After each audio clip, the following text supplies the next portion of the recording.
So I'm talking about 10 reasons why Buddhism succeeded in Korea. And then,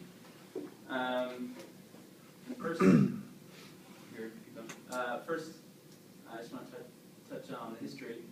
So Buddhism was introduced to Korea in 372 by Chinese missionaries during the Three Kingdoms era. And it started here in Goguryeo, and then went to Baekje, and then 200 years later went to Shiba. And the point of the point. it was pretty successful. Interestingly, it was accepted by all kingdoms mutually exclusively. So pretty much it passed the test 3 times. It was proliferated very quickly, became the official state religion, as we know. And about a quarter of Koreans today call themselves Buddhists. So it's impossible, I think, for us to envision Korean culture without the influence of Buddhism. So that's partly why I'm interested in how did Buddhism become accepted so easily?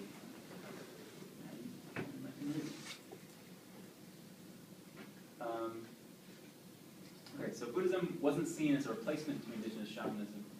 It was merely an addition. As we've talked about before, shamanism wasn't really a rigid set of beliefs and rituals. It was more of an approach to appealing to the spirit world to solve human problems. So this mingles very well with ideas of Buddhism. I think we have this concept today of religions kind of clashing, conflicting with each other, but I think it's important to keep in mind that at this time in Korea, religion was just religion, It was just a way of approaching spirituality, and so there wasn't necessarily any conflict. And you see that, we see the blending of shamanism and Buddhism in really important ways, and one of those ways that we see, all Buddhist temples are on mountains usually in Korea, and the reason for that is in shamanism that's where the spirits dwell. So, there's other aspects like they actually have the same spirits. Buddhism absorbs some of this from the indigenous shaman spirits like Sanshin, Song, and Chilsong. And even today there are special shrines set aside for these spirits in Buddhist temples. Another reason is Chinese Buddhism, or Sinitic Buddhism, in its earlier years was in its most rudimentary form. So it was more palatable. Like when we think of Buddhism, we often think of this whole Eightfold Path and the Four Noble Truths, and mythology about Siddhartha Gautama and all these things. But for them, it really was it was the law of cause and effect, or causation philosophy, and methods on the search for happiness. So it was really watered down. It was really just nuggets of Buddhism, and so I think it makes sense then that it wasn't a threat to the order of shamanism in Korea. It was just some additions. Another reason why it worked so well with shamanism is because they shared common mythological elements, like snakes and dragons. In Chinese Buddhism, it's kind of commonly known that the dragon and the snake is just like an icon of Buddhism, but it's also an icon of shamanism before Buddhism was introduced.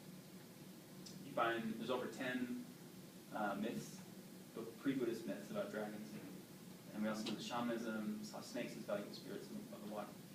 And this you don't see this with Japan. So this is kind of an interesting resonance between Korea specifically and Buddhism.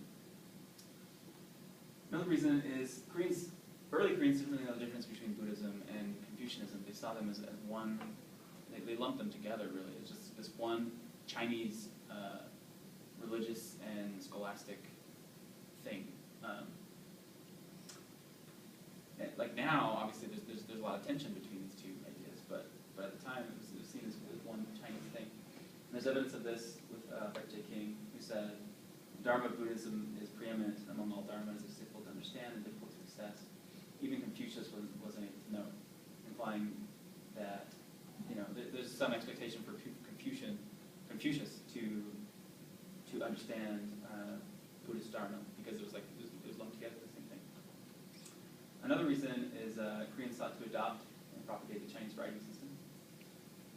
Buddhism wouldn't have worked, wouldn't have spread if 200 years earlier Korea hadn't adopted Hanja, or Chinese Chinese writing system. And so these two things became interconnected. And it kind of piggybacked, Buddhism kind of piggybacked on the Chinese writing system. And one of the reasons for that is because of the right of copying scriptures. So it was very interconnected. And part of the reason for the success of Buddhism was because of the success of Chinese writing. 6, Buddhism was proclaimed and sometimes enforced by Korean kings. That obviously helps a lot when you're trying to start or spread a religion in a country. It's passed down through a hierarchy. King Ashin, for instance, proclaimed people should believe in Buddhism and seek happiness. And also in the Goryeo period, Buddhism was made the official religion for Korea. So that helps. But in the next period, in the Joseon period, Confucianism was the new, Neo-Confucianism was the new state ideology.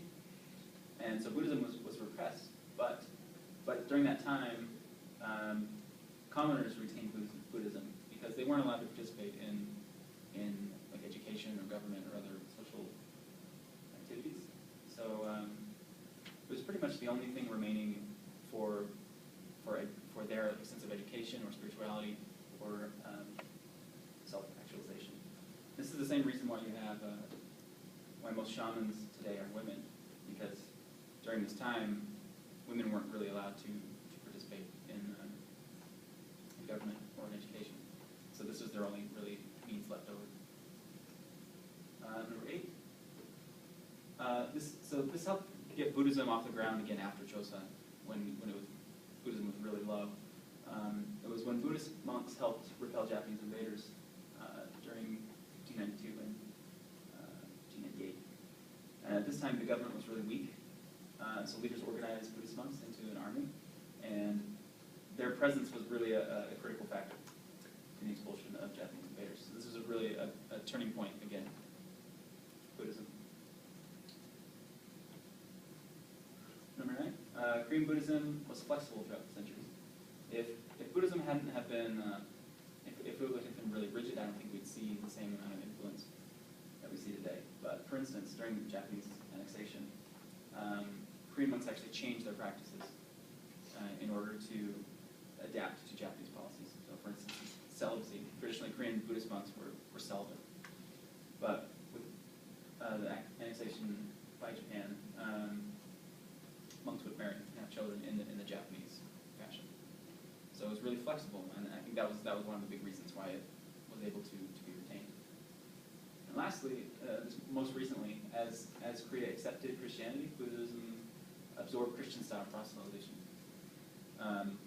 So one of the reasons why Christianity was so successful in Buddhism was because they had this model of focusing on youth, evangelizing Buddhist teachings, and fellowship and spiritual development. It was more integrated. And Buddhism really didn't do that before. But since the 1960s, Buddhism has grown a lot, actually, because it's kind of absorbed that Protestant model. And those are the 10 reasons why Buddhism was successfully